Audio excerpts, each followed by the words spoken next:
Hey y'all, I'm Jacob, and Ben and Catherine asked me to give you like a fun little tip to use on Old Rugged Cross, and so this is what I came up with, a fun ending for y'all.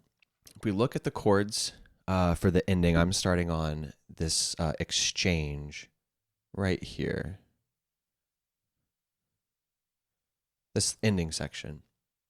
Normally, it would be this.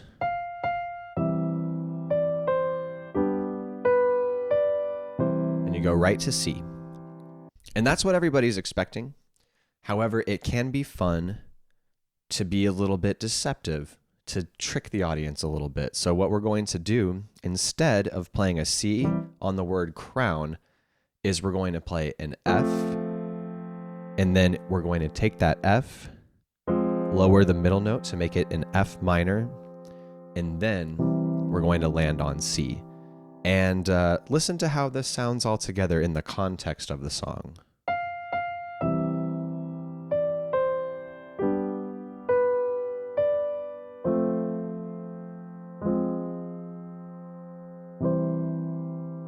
So, a classic gospel ending that I'm sure you hear at church all the time.